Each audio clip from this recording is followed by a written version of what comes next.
आगे श्रीकांत आप्टे जी अपनी पुस्तक मृत्यु की महिमा में लिखते हैं, अचानक कहाँ से आ टपकी। गरुड़ की गति से आकर एकदम हमारे प्राण पंछी को अपनी चोंच में पकड़कर ले जाती है और हम हैरान होकर ये पूछ बैठते हैं कि ये मृत्यु कहाँ से आ टपकी। इसके पैरों की आहट, पंखों की फड़फड़ाहट भी नहीं सुन पाए। बिजली के चमकारे की तरह आई और गई। हम जरा सोचें कि मृत्यु का उद्देश्य क्या। हम तकरीबन जिंदगी में गाफिल तथा ऊँघते ही रहते हैं। मृत्यु की ठोकर लगती है तो जरा थोड़े जाग जाते हैं, प्रश्न उठाते हैं, ये क्या हुआ, ये क्यों आई, कैसे आई, कहाँ गई, आगे क्या होगा। मरण के बाद हम मृत्यु का स्मरण करते हैं। जागृत व्यक्ति अखंड मृत्यु की याद में जीता है। जीवन के हथियार को मृत्यु की शिला पर बार बार घिसकर धारदार तथा तेजस्वी रखता है। जीवन के हथियार को मृत्यु की शिला पर बार बार घिसकर धारदार तथा तेजस्वी रखता है। तत्वज्ञानी पुरुष जीवन की ऊंचाई का जितना दर्शन करता है, उतना ही मृत्यु की गहराई का भी अध्ययन करता है। जीवन की ऊंचाई नापने वाले को आत्मज्ञानी तथा मृत्यु की गहराई को समझने वाले को दार्शनिक कहते हैं। जो केवल जीना ही जानता है उसे जंतु कहते हैं। जंतु यानी जानवर। जो चिंतन मनन करना जानता है उसे मंतु कहते हैं। मंतु यानी मानव। इस मानव ने जीवन के हर एक पहलू पर शस्त्र बनाया।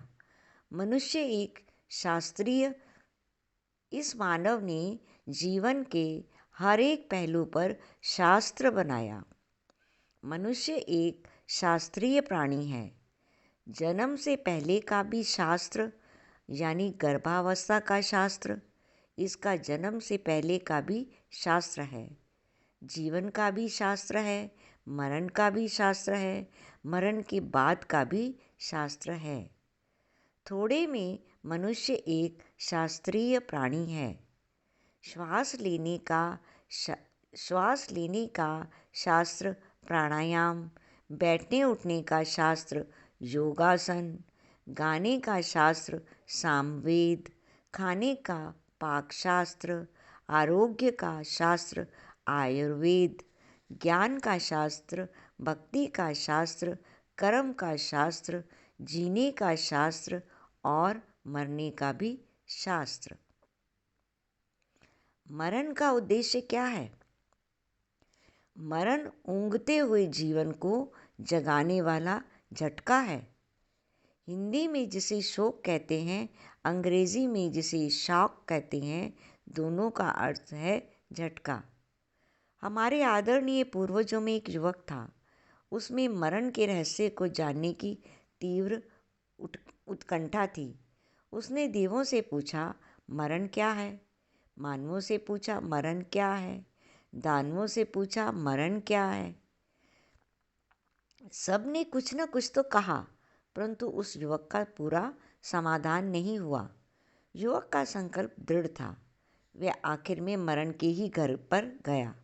यमराज को पूछा, तुम मरण के दाता हो, ये मरण क्या है? आज तक किसी ने ये प्रश्न पूछा ही नहीं। यमराज अत्यंत ही प्रसन्न हो गए। यमराज ने उस युवक को मृत्यु का रहस्य समझाया। उस युवक का नाम था नचिकेता। ऐसे कुछ अनुभवी महात्मा संसार में हुए हैं जिन्होंने स्वयं मृत्यु के पास जाकर मृत्यु का अनुभव व ज्ञान प्राप्त किया। इनको इच्छा मरणी के नाम से संबोधित किया जाता है। स्थान, दिवस, समय, मरने का तारीखा निश्चित करके स्वयं मृत्यु के पास चले जाना। हमारे छोटे छोटे रिवाज तथा छोटे छोटे त्योहारों के पीछे भी गहराई में तत्वज्ञान पड़ा है। एक त्योहार है रक्षाबंधन। कभी आपने सोचा भी नहीं होगा कि बहन भाई के घर जाकर उसको एक धागा क्यों बांधती है। जिंदगी का भाई है मरण, उससे वे अभय दान मांगती है, अभय वचन में बांधती है। दूसरा त्योहार है भैया दूज, दिवाली के बाद आता है। उस दिन भाई बहन के घर जाता है। भाई मृत्यु अपनी बहन जिंदगी को अभय दान देता है। उस भैया दूज का मूल नाम है यम द्वितीया। यमराज अपनी बहन यमुना को मिलने जाते हैं। यम को देखकर मृत्यु के भय से यमुना डर जाती है। यम उसको अमरता का वरदान देते हैं। हे यमुने, मेरे स्वामी के पद चिन्ह तेरे किनारों पर पड़े हैं। मेरे स्वामी कृष्ण के चरण कई बार तूने धोए हैं। तू अमर है, मेरा नियम तुझ पर लागू नहीं होगा। यमुना का दूसरा नाम है कालिंदी, काल को जीतने वाली।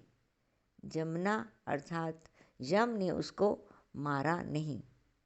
मृत्यु से पहले अनेक प्रकार की व्याधियाँ, कष्ट, परेशानियाँ, यातनाएं कई लोगों को भोगनी पड़ती हैं। उसे आम आदमी मृत्यु की यातनाएं कहते हैं। असल में वह जिंदगी की ही यातनाएं हैं। अगर वह कष्ट मृत्यु के होते हुए तो मृत्यु होने पर भी चलते रहने चाहिए थे। अगर वे कष्ट मृत्यु के होते तो मृत्यु होने पर भी चलते रहने चाहिए थे। वे कष्ट जीवन की अंतिम चढ़ाई के हैं। मृत्यु को पा लिया, सारे कष्ट समाप्त।